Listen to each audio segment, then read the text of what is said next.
I'm Andrew Randa. Like I promised yesterday on Twitter, I said I was going to do a little bit about the Nigerian Professional Football League and the Super Eagles. So I asked folks, if you have any questions to ask me about the NPFL and then, of course, the Super Eagles, and a few of you, sent in your questions and actually asked me to. So I'm just going to go over to my Twitter right now and pick out your questions and see if we can do justice to them. The first person that asked me is at Emiteli, that's ERNYTELLI, if I'm correct. He said he wants updates on Plateau United's preparation for the new season. Well, it's not too bad. This morning we woke up and found out that David Obiazo, the Kano Pillars goalkeeper, has moved to Jos to team up with Plateau United. So that means Dele Ajiboye is going to have a bit of competition over there. Of course, Plateau United have also signed a few players. Bernard Ovoke and Oche Salifu from Rivers United, if you know them. They've also picked Saidu Mohamed. Yeah, I don't really know his club or which club he played for last season, but he's there with Plateau United. So they've got a few players into the squad. They've also got Ibrahim Babawa from Niger Tornadoes. Bashir Usman, also from Niger Tornadoes, is making the move. And then Gabriel Wasa, the left back, has left Aqua United, I beg your pardon, and has teamed up with Abdul Mekaba at Plateau United. So that is Ibrahim Babawa, the winger from Niger Tornadoes. Bashir Usman, also a winger from Niger Tornadoes. They've also got Gabriel Wasa. It's also there Bernard Ovoke, Oche Salifu, and this morning we just confirmed that David Obiazo, the former Kano Pillars goalkeeper, has also moved to Plateau United. So that's just the preparation for Plateau United.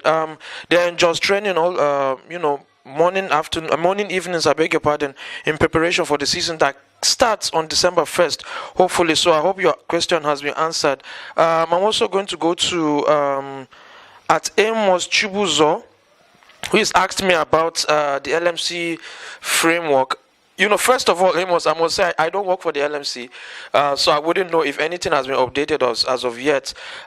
Basically, what they have on the website is what we are going to work with. Like I said, I don't work for them. I might be part of the league, I might be a vendor, I might be a content provider, but I don't work for them. Those things are outside my call, they're outside my jurisdiction, so I can't really answer that. But what I can tell you is, if I get anything from Shehu Diko or Honorable Yorabo, I'll definitely get back to you. I know the one on the site has been there, so you can download it. But if anything is made available, you will be the first person for me to contact. That is Chibuz or Amos at Amos CP. Thank you for that.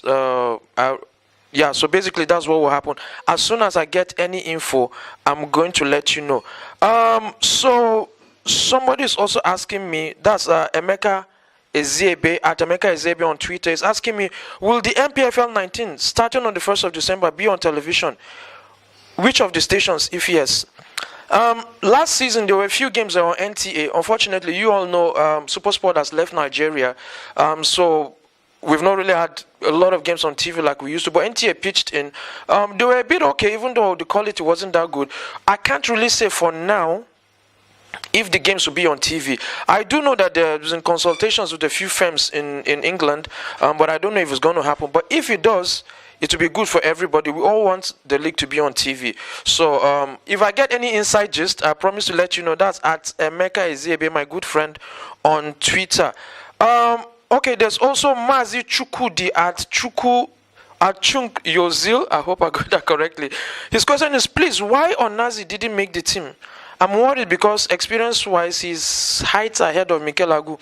I think what he's trying to say is he's wondering why Ogenyo Onazi was not called up for the Super Eagles game against South Africa and then Uganda and Asaba.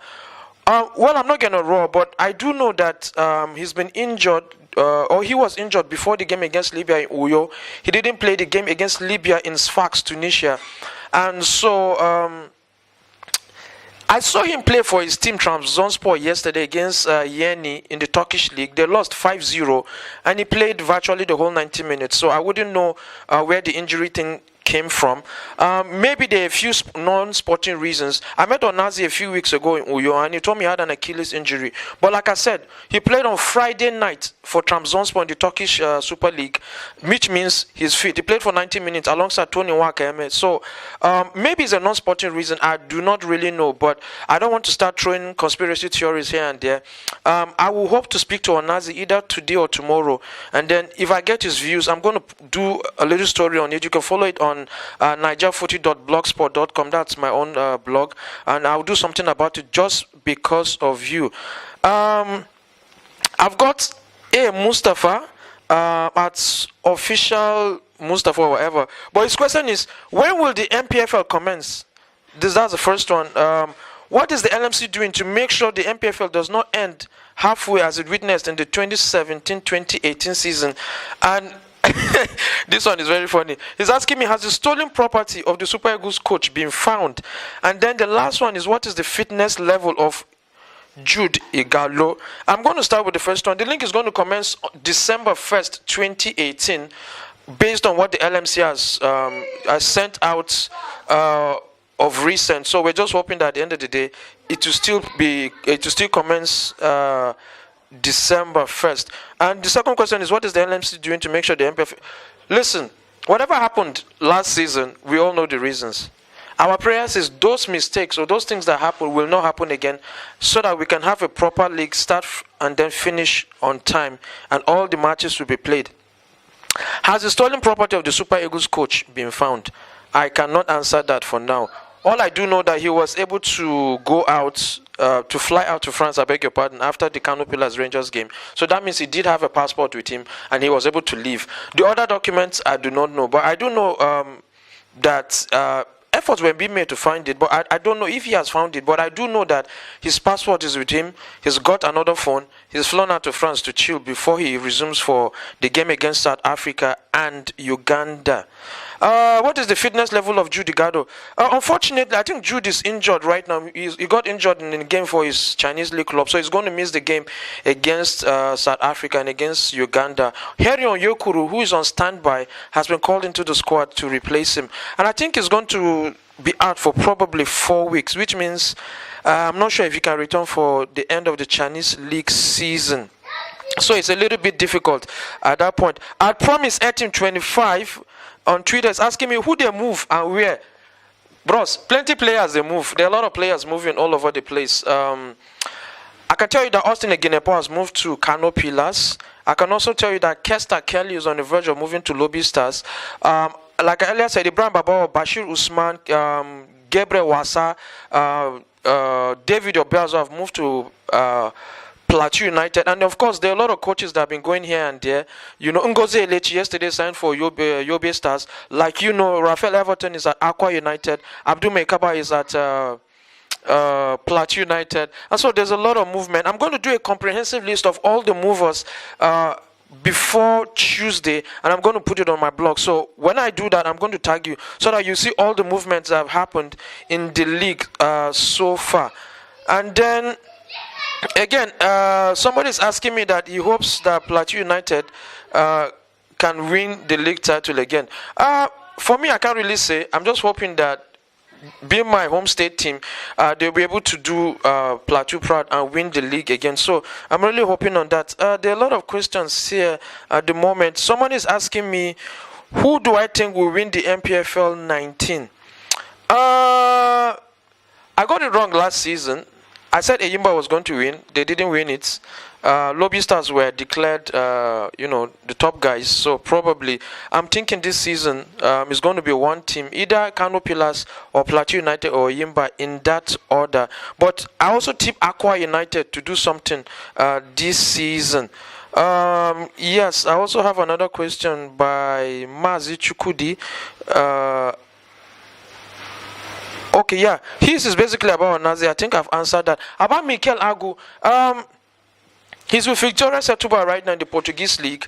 He's doing really well, but for me, I think Mikel Agu has been invited to the squad. He was dropped before the World Cup. I don't know why he's back in the squad now, but I'm not raw. If I was dropped, he probably wouldn't be in the squad. But again, like you rightly said, it might be a non-sporting reason why Onazi is not in the squad, but Mikel Agu has taken his place. And so let's hope that this time around, Mikel Agu will be able to step up and, do the business. Abdul Malik is asking me, what is the true fact about Plateau United transfer deals? There was a release that was sent in by the Plateau United media officer saying 7 players were signed, 4 were dropped, and 4 were on probation. Now, I can tell you the 7 names that were picked up. I've already mentioned 5. I mentioned Mohammed. I also mentioned Saeed. I mentioned Babao. I've mentioned Bashir Usman. I've mentioned Gabriel Wasa. And of this morning, we've got news that David Obiazo has also moved there. So that is 7. If there are any other new moves, like I earlier said, I'm going to do a series or maybe a blog on that and then post it on my blog so you can read about it. Somebody is saying, what do you think about Juno Locosa's Unicel, is it?